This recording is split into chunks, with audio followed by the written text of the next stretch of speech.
सर्वमङ्गलं कुन्दकुन्दरि जयमोस्तु मङ्गलम् सर्वमङ्गलमाङ्गल्यं सर्वकल्याणकारकं प्रधानं सर्वधर्माणां जैनं जयतु शासनं जैनं जयतु शासनं नमस्मै साराय स्वानुभूत्या च कर्णस्यते चित्स्य भावाय भावाय सर्वभावान्तरमुच्यते आत्मरूपयरूपमयद्भुतं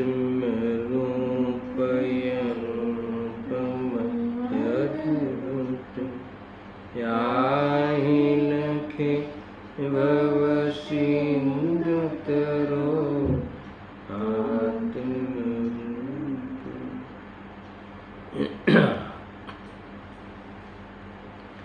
समय सार मोक्ष अधिकार। आज 304 और 305 गाथा चलेगी। इस मोक्ष अधिकार के अंतिम चरण में है। आचार्य देव ने मूल विषय तो इसमें मोक्ष के उपाय रूप वेद ज्ञान की प्रेरणा दी है और इसके अंतर्गत ये बात आई कि जिसको वेद ज्ञान का अभाव है, जिसे अपना और पराया का भान नहीं है, वह जी बहुत बड़ा अपराधी है। और जो अपराधी रहता है वह कभी निशंक नहीं रह सकता, निश्चिंत नहीं रह सकता, निर्भय नहीं रह सकता। और बहुत बड़ी बात है ये, है ना। दृष्टांत तो बहुत सामान्य रहा, मगर मूल में अपराध जो सब जीव, संसारी जीव अपराध क्या करते हैं कि परद्रव्य को अपना मानते हैं। तो ये सबसे बड़ा अपराध है। और इसका फल क्या है? स्थिर नहीं रह सकता, बिना चिंता के नहीं रह सकता। और आचार्य देव ने कहा कि जो निरपराधी है, अर्थात तो जो ऐसा अपराध नहीं करता, मैं ही चैतन्य स्वरूप हूँ, ये चैतन्य स्वरूप है, यही मैं हूँ, ऐसा जो अनुभव करता है, परद्रव्य से बिन अपने को चेतन स्वरूप अनुभव करता है, वह कभी राग द्वेष नहीं होने से, उपाधि बुद्धि वाला राग द्वेष नहीं होने से, और आगे विकास होए तब राग द्वेष का अभाव ही हो जावे, ऐसा जीव सब कुछ जानते हुए भी, जानने में आते हुए भी चिंतित नहीं होता। क्योंकि क्यों नहीं होता? क्यों नहीं होता? क्योंकि उसे ये पता चला कि जो मैं हूँ वो अपने आधार से हूँ, अपने कारण ही हूँ और त्रिकाल हूँ। इसमें कहीं किसी का आधार है ही नहीं, था ही नहीं पहले से। मैं मान लिया था, वो अलग बात है। तो इस प्रकार से सत्य उसने जान लिया वेद ज्ञान के बल से, स्वलक्षण के द्वारा, और अपराध करना छोड़ दिया। देखो, पर का लक्ष्य करना, पर को लेकर राग द्वेष करना, पर को लेकर क्लेश को प्राप्त होना राग द्वेष के द्वारा, यही संसारी जीव की पहचान है, यही दुखी जीव की पहचान है। क्या कहा? पर को लेकर जो राग द्वेष करता है वही मूल बात है। और जब अपनी चीज़ पता चल जावे तब ऐसा अपराध जो था वो परद्रव्य में एकत्व का वो नहीं रहा, अब उसे फिक्र नहीं रहती। देखो, ये बहुत सिंपल है। पहले जब शुरू में हम बहुत ही प्रारंभिक बेस पे वेद ज्ञान लेते थे ना, याद हो तो, मैं ये बात लेता था कि ज्ञान में समाधान है, सर्व समस्याओं का समाधान ज्ञान से, यानी वेद ज्ञान से संभव है। तो कैसे? कि ज्ञान लक्षण के द्वारा मैंने अपने चैतन्य को पहचान लिया। देखो, ये ऐसा है ना कि हम मुनिराज के पास गए अपने दुख लेकर और कहने लगे कि हे मुनिराज, मुझे बहुत दुख है। तो पूछते हैं क्या दुख है? तो कि शरीर में बहुत रोग चल रहा है। तो कहने तुम्हें क्या रोग है? नहीं, वो 2-3 नली ब्लॉक आई है। नहीं, तुम्हें क्या तकलीफ है? मुनिराज फिर से बार बार पूछ, तुम्हें क्या तकलीफ? तो कि जो तुम जिसकी बात करते हो ना, वो तो तुम हो ही नहीं। समझ आया? उसमें चेतना है, उसमें तुम्हारा लक्षण है, उसमें जीवित्व है, ख्याल में है ना? नहीं है ना? उपयोग लक्षण है, नहीं है, तो वो तुम हो ही नहीं। ऐसा तुम अनुभव कर लो तो तुम जो चिंता को लेकर आए हो, जिस बात को लेकर, वो बात है ही नहीं। समझ में आया ना? वो समझ में आ गया, हे प्रभु, है ना? बहुत उपकारी है, आप समझ में आ गया कि वो मेरा कुछ है नहीं। तो ऐसे इस प्रकार से विज्ञान हुआ, और सिंपल बता रहा हूँ। और तो इस प्रकार से जब वो निरपराधी हो गया, तो ये अपराध करोगे तब भयभीत रहते थे, अब कोई भयभीत रहने की बात नहीं है। ऐसी अद्भुत बात 301 से लेके 303 गाथा में आई थी। अब इसको और प्रश्न करके खुलासा और करना है। मैं पढ़ता हूँ 304-305 गाथा की उत्थाने का। अब प्रश्न होता है कि यह अपराध क्या है। अब इतना समझाने के बाद भी फिर से पुनः यह अपराध क्या है, यानी ऐसा समझो कि अपराध को समझाने के लिए यहाँ राध को समझाया है ना? उनको राध का स्वरूप बताना है, और राध को समझाकर फिर यहाँ कहते हैं कि राध से जो रहित है जो परिणाम, वह वास्तव में अपराध है। अपराध का विरोधी क्या लिया था ना कल? अपराध का विरोधी क्या? राध। अब शब्द विरोधी वाचक है, अशब्द विरोधी वाचक है, नि शब्द कभी कभी विरोधी वाचक है, वि शब्द कभी कभी विरोधी वाचक भी है, विशेष वाचक भी है। नि शब्द भी विरोधी वाचक है, कभी कभी विशेष वाचक है। तो जहाँ जो प्रकरण है वो लेना है, व्याकरण की मैटर है। तो यहाँ ये बात इनको कर रहे हैं कि राध को लेकर गाथाएं लिखी है कि ये राध का स्वरूप है, और जो राध का जहाँ अभाव है, अब राध का इतना अद्भुत यहाँ परिभाषित किया है राध शब्द को, राध अपराध है ना।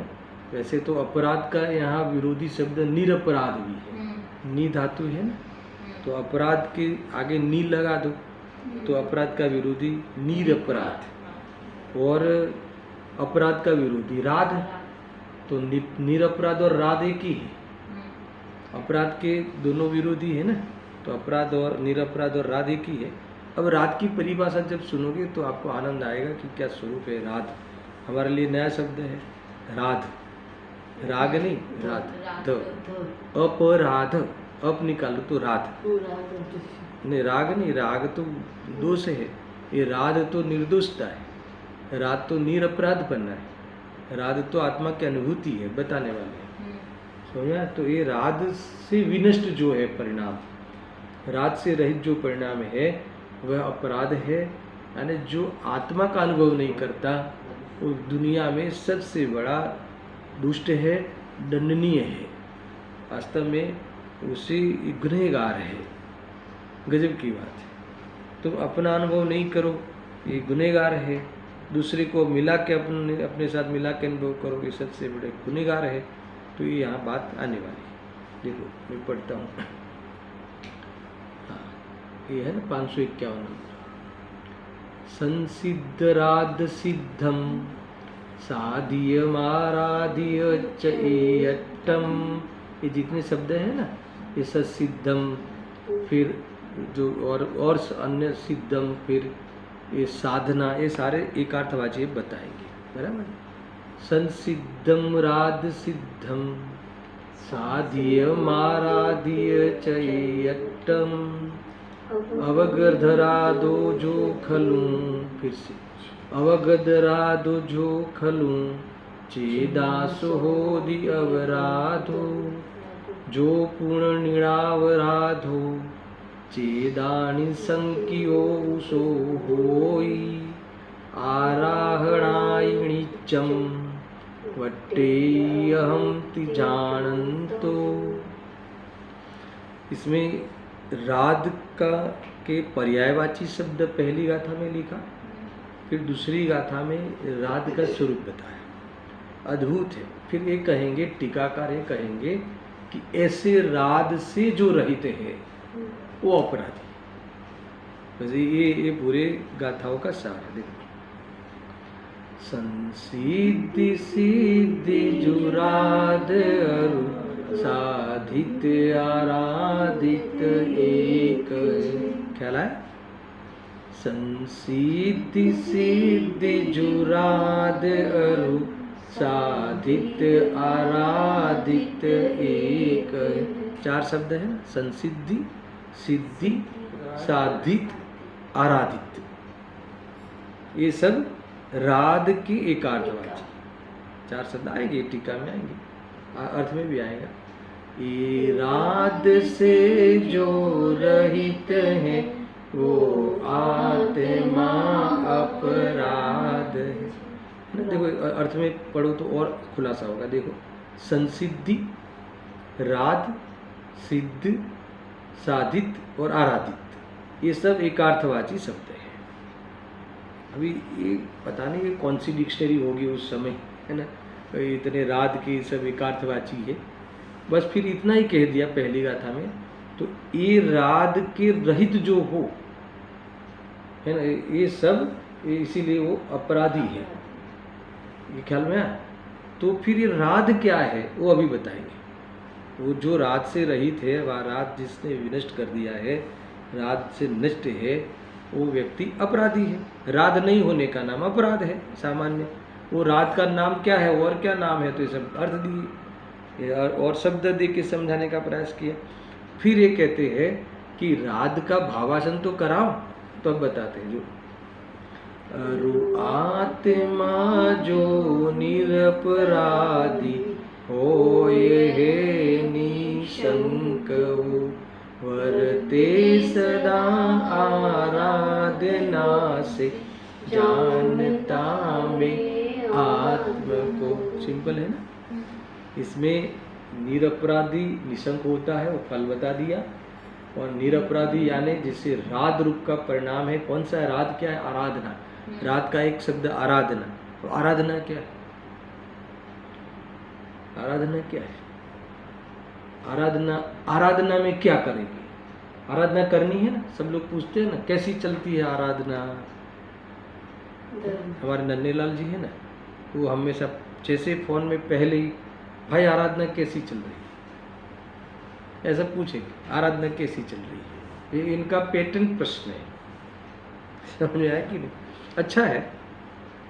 अभी ये समझो तो सही, आराधना क्या है। हम आराधना के नाम पर स्वाध्याय आराधना है ना, पूजा पाठ आराधना है। देखो आपको पता है, मैंने जब नमोकार मंत्र पहला बाल बोध का पाठ लिया होगा, तब मैंने आपको समझाया था कि आराधना, आराधक और आराध्य। याद आया? आराधक, आराध्य और आराधक। तो आराधक तो जो आराधना करने वाला है वो आराधक, जिसकी आराधना की जाती है वो है आराध्य। बराबर है? तो आराधना किसे कहेंगे? तो एक शब्द में बोलता था उस समय भी, तो कि भेद ज्ञान आराधना है ना? कितनी बार चल रहा है, लास्ट 3 महीने से तो यही पूछा था हमने आपको कि सुबह में आपने क्या किया। पूजन करी, स्वाध्याय करा, सब किया, वेद ज्ञान किया, तो क्या वो नहीं किया, तो क्या आराधना नहीं की। वो तो माध्यम था, वो तो अवलंबन था, आराधना नहीं थी। हम अवलंबन को आराधना मान लेते हैं। वो तो आत्मा का अवलंबन सो आराधना, और भेद ज्ञान के पुरुषार्थ से आत्मा का अवलंबन लिया जाता है। इसीलिए भेद ज्ञान रूप परिणमन जो है वो वास्तविक आराधना है। और भेद ज्ञान भी कौन सा भेद ज्ञान? तो परिणमन रूप भेद ज्ञान है ना। अभ्यास रूप भेद ज्ञान उपचार से आराधना है, और आगम आश्रित भेद ज्ञान वो स्वाध्याय है। ये पूरा लिया हुआ है पहले। तो यहाँ ये बात बताने हैं। ये आराधना किसे कहते हैं? आराधना में एक ही शब्द, जानता में आत्म को, ये आराधना। तुम अपने आत्मा को यही मैं हूं ऐसा जाना, तो ये तुम्हारी आराधना हुई। अब न उपवास की कही, न एकासन की कही, कुछ नहीं कहते आप तो आराधना में, न तप न त्याग। अरे सारा विश्व का त्याग हो गया। ऐसा नहीं आया समझ में? ज्ञान प्रत्याख्यान है इसमें सारा विश्व का त्याग हो गया। मैं ये जो चैतन्यमयी जो मैं हूं ना, यही मैं हूं। मैं पण हूँ हूँ पण, जो हूँ छे एमा हूँ पण आवी जाए है ना, तो आराधना थाय। तो जब यही मैं हूँ, इसका अर्थ क्या हुआ? अन्य कोई मैं नहीं हूं। तो विज्ञान हुआ कि नहीं हुआ? त्याग हुआ कि नहीं हुआ? अपना ग्रहण हुआ कि नहीं हुआ? तो अपना ग्रहण, स्वभाव का ग्रहण और प्रभाव का त्याग, दोषों का त्याग, ये आराधना है। ये निश्चय स्तुति, ये वास्तविक स्तुति। गुरुदेव सिंह तो फिर इसमें खिलते हैं, है ना। दया दान व्रत आदि भी विराधना है, ये कह देंगे। अधर्म छे, आराधना नहीं है। आराधना नहीं। अरे अपराध छे, अपराध यही शब्द किया। मैं पढ़ूंगा थोड़ी देर में, आज समय रहेगा तो पढ़ूंगा, हो भी जाएगा ना। देखो, आत्मा जो निरपराधी होय हे निशंक, वरते सदा आराधना से, जानता में आत्म को।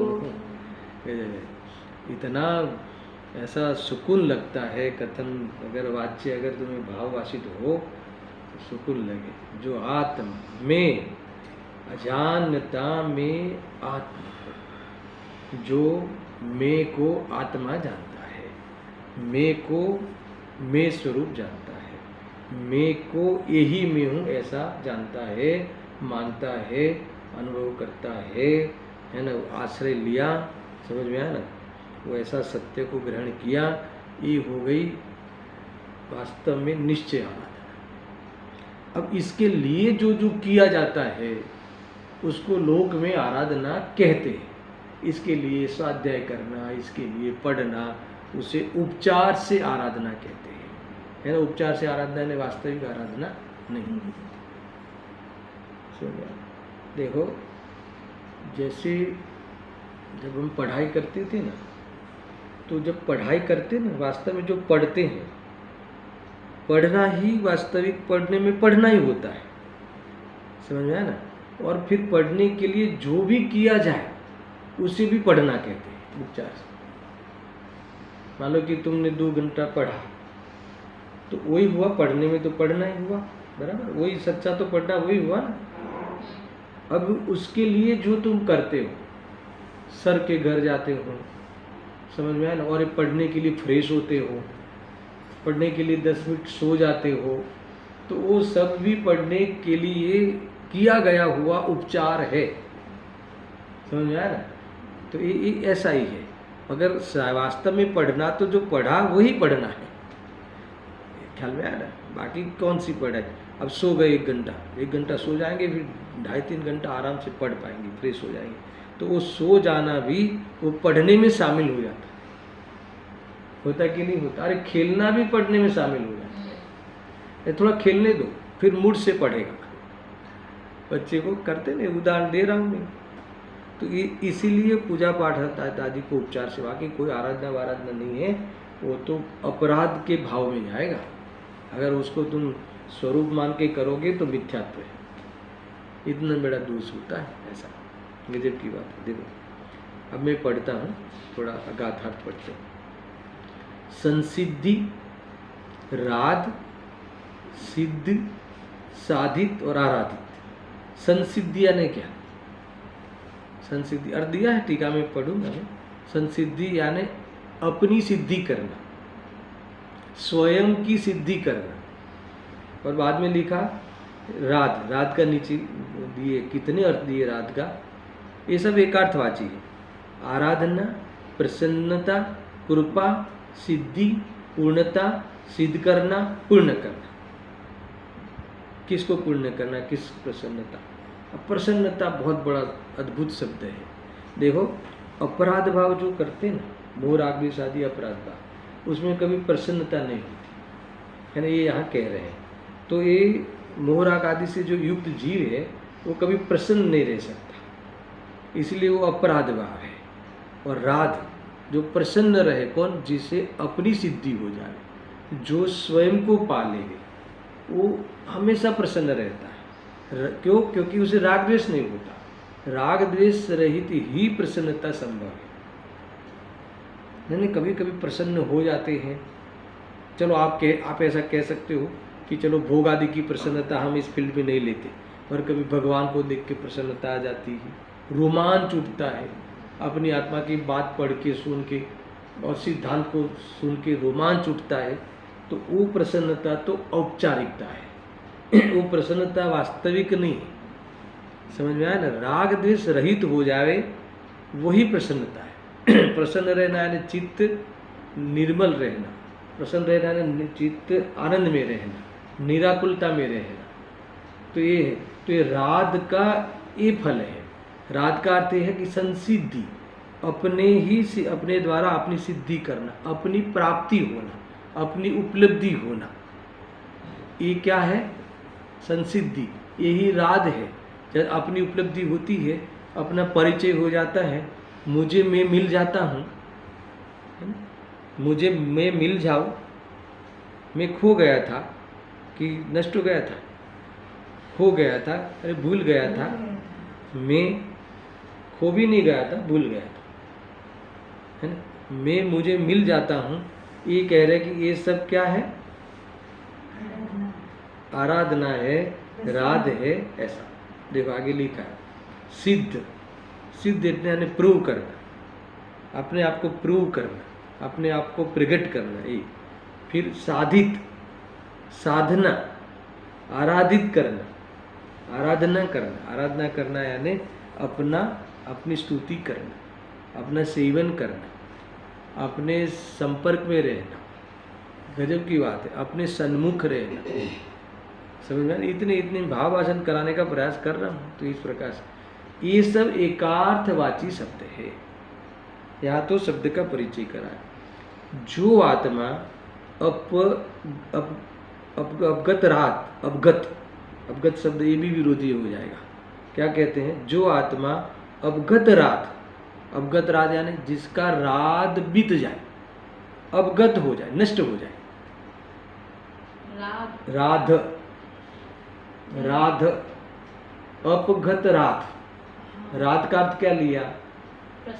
प्रसन्नता, संसिद्धि, अपनी उपलब्धि, है ना, अपनी प्राप्ति, अनुभूति, है ना, अपनी प्रतीति, यही मैं हूँ ऐसी प्रतीति, ये सब आया ना, साधना, आराधना। अब कहते हैं ये सब एकार्थवाची शब्द है। अब क्या कहते हैं कि अवगत राध, अवगत प्लस राध। तो अवगत का अर्थ क्या है? विनष्ट हो जाना, नष्ट हो जाना, बीत जाना, चले जाना। किसका? राध का। अपनी पहचान नहीं होना, ये अपराध है सिंपल, मेरे थोड़े शब्द है ना। अपराध, अपगत राध, ऐसा राध, अपनी संसिद्धि, अपनी प्रसन्नता, है ना, ये सब ले लो, है ना, अपनी पूर्णता जो प्राप्त करने का रह जाए, अपनी पूर्णता का अनुभव चुक जाए, अपनी पूर्णता प्रकट करना वो राध है, और अपनी पूर्णता प्रकट करने का चुक जाए, इस भव में अनादि से चुका हुआ है ना, तो ये क्या हो गया? अपराध। बहुत सिंपल है। वैसे ये पढ़ने में आपको थोड़ा कठिन लगेगा, मन में खोल रहा हूँ, शायद क्लियर होता होगा। ये लिखा ना, अवगत राध अर्थात राध से रहित है। कौन? वो वाला आत्मा। वो वाला कौन सा? हाँ मैं पड़ोसी नहीं मैं है ना? मेरा वो वाले दूसरे वाले जो आत्मा अपराध है। जो आत्मा अवगत राध से रहित है, ऐसी आराधना से रहित है, वेद ज्ञान से रहित है, अपनी पहचान से रहित है, समझ में आया ना? जो अपने से रूठा हुआ है, जो अरुचि है, अपने स्वरूप की रुचि नहीं है, जो अपने स्वरूप की खबर नहीं है और खबर करना चाहता नहीं है, ये तो और है ना? क्या कहा? वो आगे लिखा है, वो आत्मा, वह आत्मा क्या है? अपराधी है। अपराधी है। देखो अपराधी किसी का, देखो ऐसे आपको लगता है हिंसा, झूठ, चोरी, कुशील, परिग्रह, ऐसा ये सब अपराध है। तो मैं कह रहा हूँ कि ये जो अपने को नहीं पहचानते ना, वही वो काम करते हैं। जो अपने को पहचानते हैं वो फिर 5 पाप में रहते नहीं। समझ में आया कि नहीं? देखो मैंने तो कई बार इसको उठाया, इस बात को, कि जो पर को स्व मानता है, देह आदि को अपना मानता है, अथवा यही मैं हूँ ऐसा मानता है, फिर उसके लक्ष्य से होने वाले राग आदि को स्वभाव मानता है, वो फिर क्या करता है ना? जो राग आदि भाव को स्वभाव मानता है तो फिर वो उसकी पूर्ति करने के लिए क्या करेगा? क्या करेगा? देखो 2 पहलू है, एक स्वभाव एक विभाव। तो या तो जीव स्वभाव में मस्त होगा या फिर विभाव में रहेगा, तीसरी जगह पे नहीं होता। जीव सुनना, जीव परिणामी आत्मा या तो अपने स्वभाव की मस्ती में होगा या तो विभाव में रहकर अपने को दुखी करता होगा, दूसरे को नहीं कर सकता। मगर 1-2 के अलावा तीसरी जगह पे जीव नहीं रह सकता, घर में नहीं रह सकता। समझा? तो अब मुझे बताओ कि तुम क्या करते हो? देखो एक तो जब ज्ञान करता, ठीक है ना, ज्ञान करते हो, ये तो है ही, पर जो ज्ञान करते हो वो अगर हमें पता ही नहीं है, वो हमें स्वीकार नहीं है, ये ज्ञान स्वाभाविक में हमें स्वीकार नहीं है, वो जीव क्या करता है? बराबर है? देखो आपको मैं ऐसा कहूँ ना, संसारी क्या करता है, तो आप अभी परिभाषा बोल लोगे, मगर ऐसा दोष मेरे में है वो आप स्वीकार नहीं करोगे। तो मैंने पहले ही कहा ना कि स्व को, पर को स्व मानना। हम क्या करते हैं? देह आदि को अपना मानते हैं, फिर क्या करते हैं? उसके लक्ष्य से होने वाले राग आदि को स्वभाव मानते हैं। स्वभाव मानते हैं माने उसके लिए हम एवर रेडी हैं, ये उस राग आदि की पूर्ति के लिए एवर रेडी है। अच्छा, उसकी पूर्ति के लिए क्या करते हैं? सब कुछ करते हैं, जो करना पड़े वो करते हैं। अब जो करना पड़े में क्या? हिंसा, झूठ, चोरी, कुशील, परिग्रह। आया ख्याल? तो ये हो गया अपराध। तो ये अपराध की जड़ें कहाँ हैं? जड़ें कहाँ हैं? यह है ना अपराध की, ये मैं पर को अपना मानना, ये जड़े, ये मेन बातें है। तो अर्थात तो जो आत्मा अपगत राध को नष्ट कर दिया है। राध यानी अपने संसिद्धि, अपने आत्मा की प्रसिद्धि रूप कार्य को छोड़ रखा है, त्याग कर दिया है। किसका? आत्मा की अनुभूति करने के कार्य को, पुरुषार्थ का त्याग कर दिया है। समझ आया ना? अपने आत्मा का तिरस्कार कर दिया है। बहुत बड़ी बात है। यानी मोक्ष के कार्य को पोस्टपोन रखा है कि कैंसिल रखा है?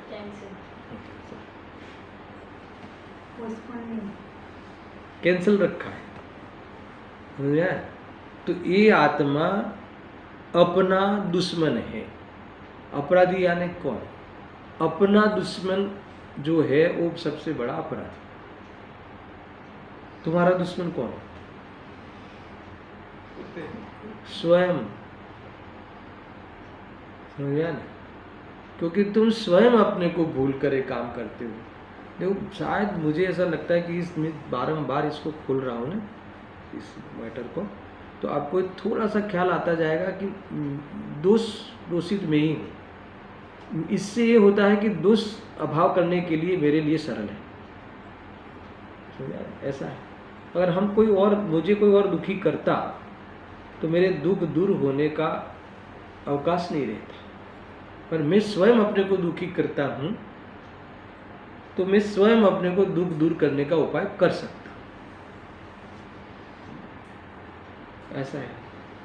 देखो, हमें आज भी ऐसा लगता है कि इसके कारण मैं दुखी हूँ, इसके कारण ऐसा है, इसने मुझे क्रोध कराया। एक बार भी आचार्य ने नहीं कहा।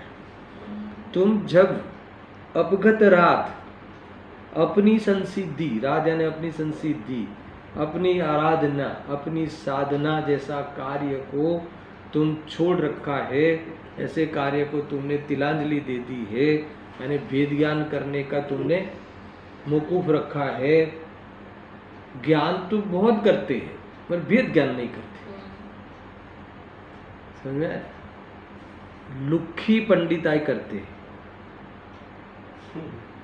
नहीं ख्याल में आया?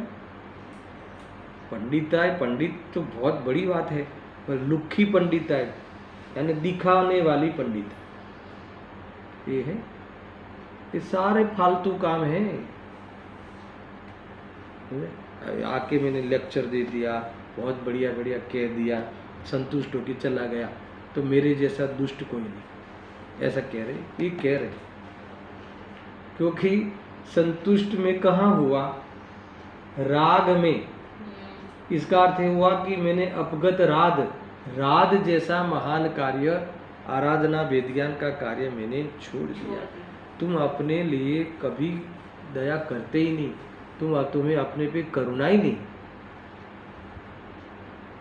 गजब। सबकी इसको तुम है ना बहुत सामान्य में नहीं लेना, गंभीरता में लेना कि मैं परद्रव्य को अपना मानता हूँ। समझ में आया कि नहीं? वो बड़ा अपराध है ना। और राध से रहित जो है वो सबसे बड़ा अपराध है। आचार्य देव कहते हैं कि जो संसिद्धि है, जो सिद्धि है, आत्मा को प्रूव करना। क्या प्रूव करना? आत्मा के लिए क्या प्रूव करना है ना? आत्मा छे ते नित्य छे। फिर क्या है? कर्ता भी है, भोक्ता भी है, मोक्ष है, वही मोक्ष मार्ग भी है,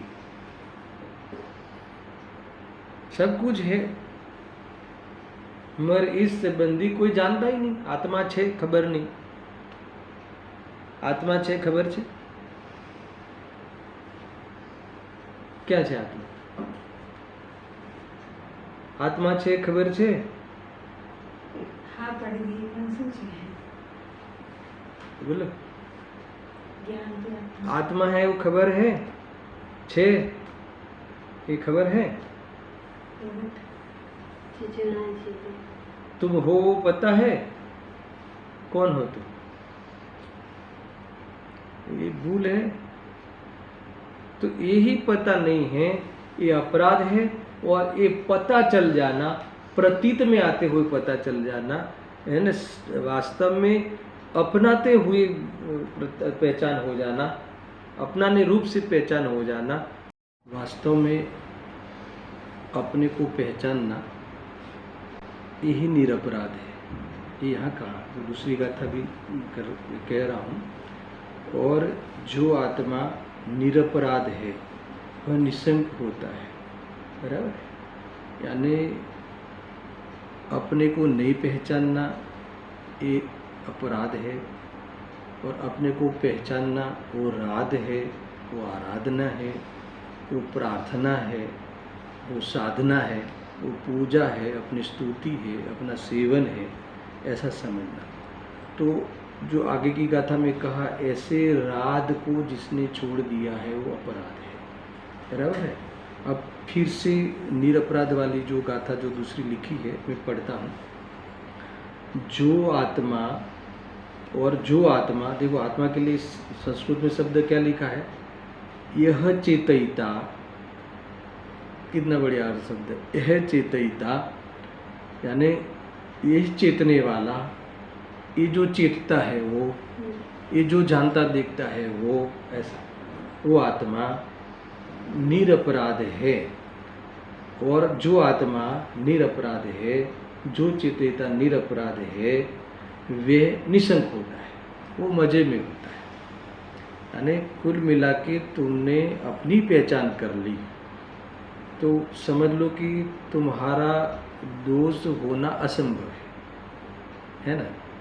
दोष का कारण जो था पर को अपना मानना है ना, वो छूट गया, ऐसा यहाँ कह रहे हैं। देखो, जो शुद्ध आत्मा है सो ही मैं हूँ ऐसा जानता हुआ आराधना से सदा वर्तता है। कैसी बात लिखी है, आराधना जो ये साधना कहो, आराधना कहो, राध कहो, उसका स्वरूप बताया है। और जो आत्मा निरपराध है वह निशंक होता है। कौन सा आत्मा?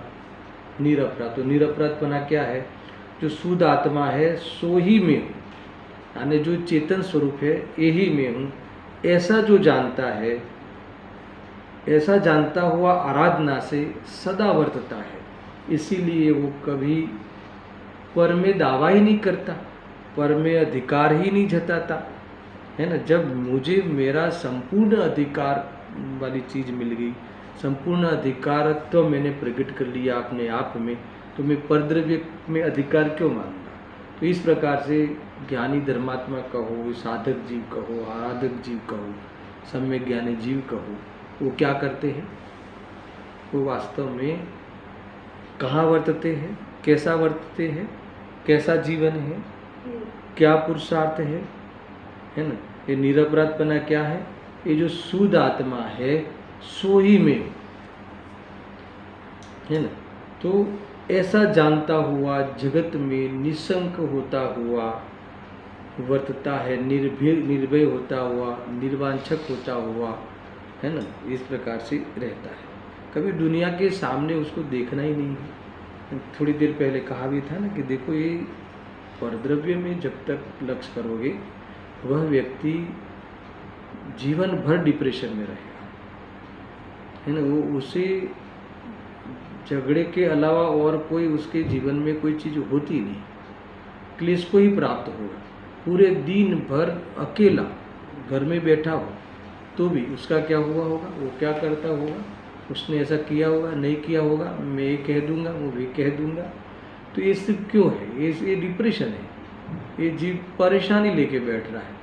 और ये भी पता चलता है कि इसमें से कुछ भी वास्तव में उसके अनुसार नहीं होता। ये मूल बात है। देखो, हमें लगता है कि नहीं, जिसके पास अनुकूलता हो, है ना, तो सब प्रतिकूलता वालों को ही परेशानी होती होगी, ऐसा नहीं है।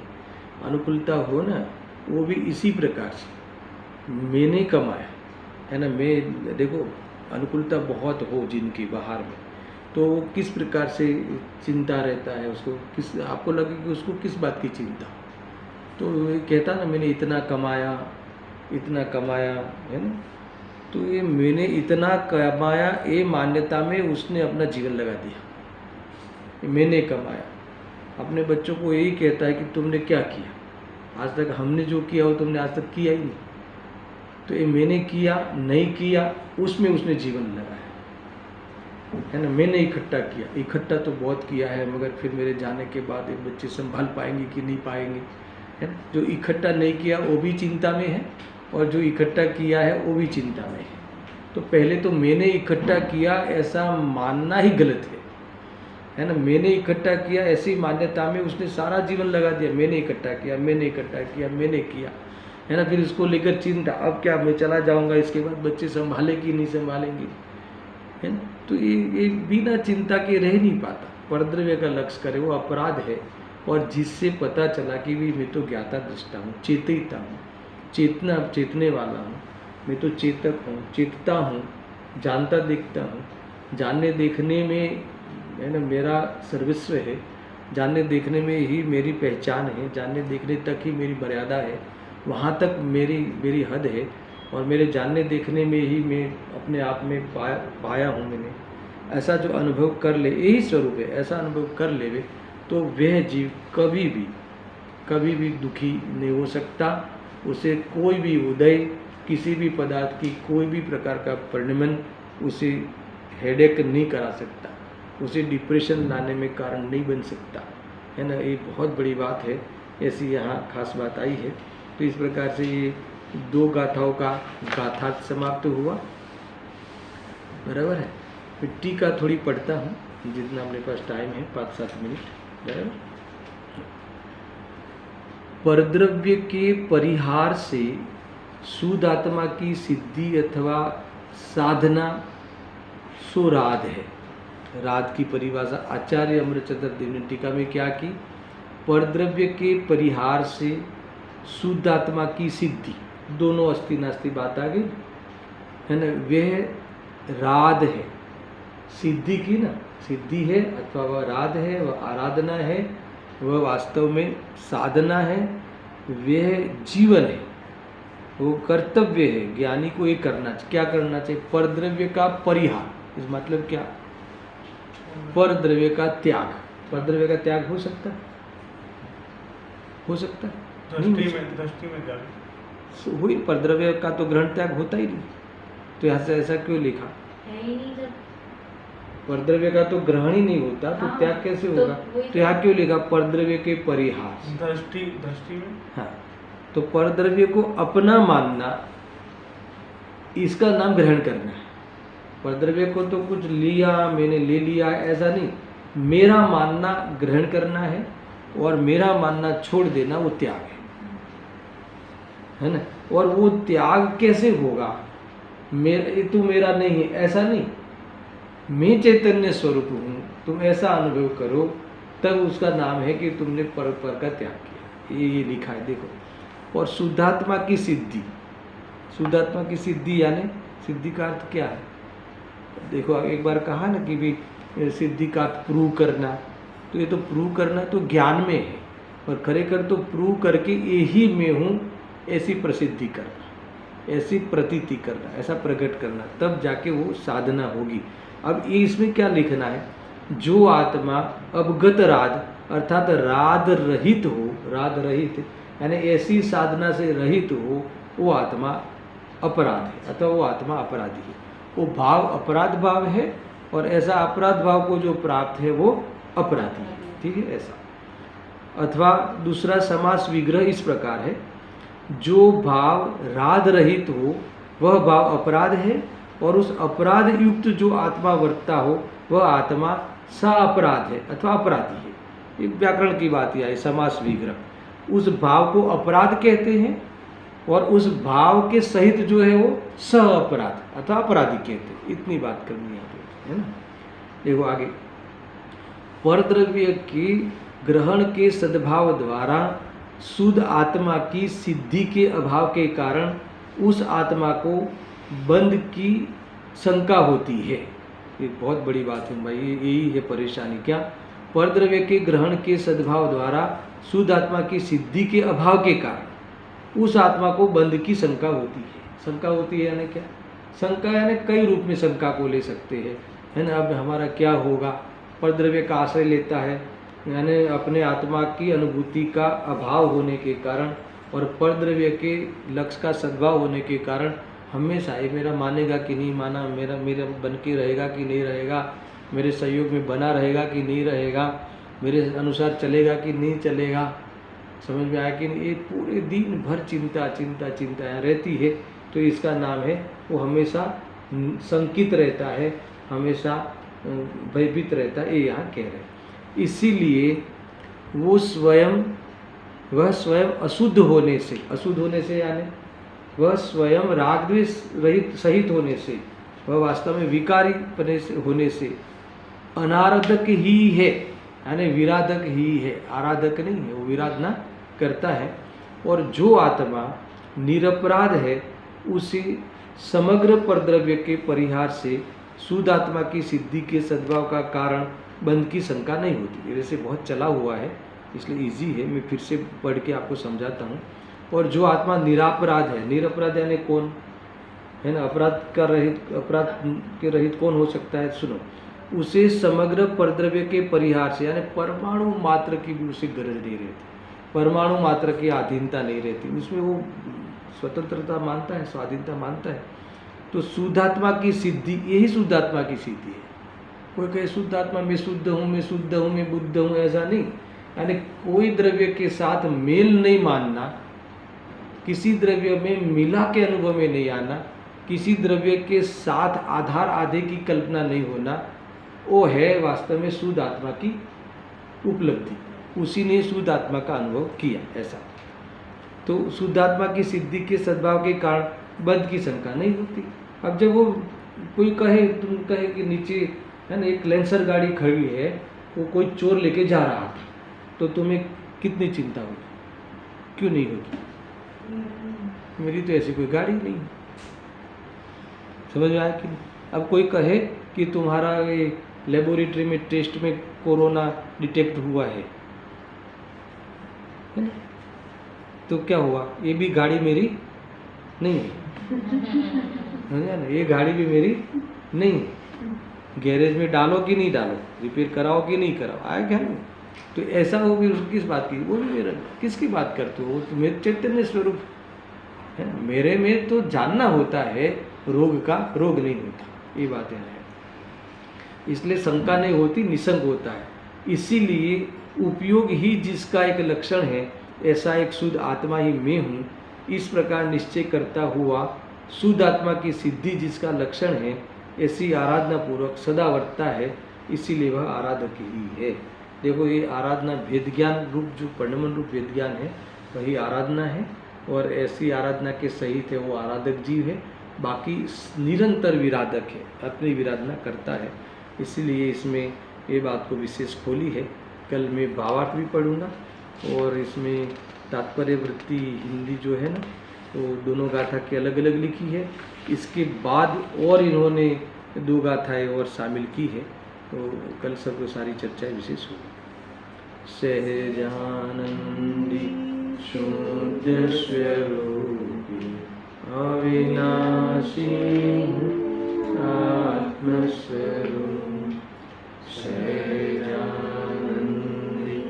शुद्ध स्वरूपी अविनाशी आत्मस्वरूप, सहजानंदी शुद्ध स्वरूपी अविनाशी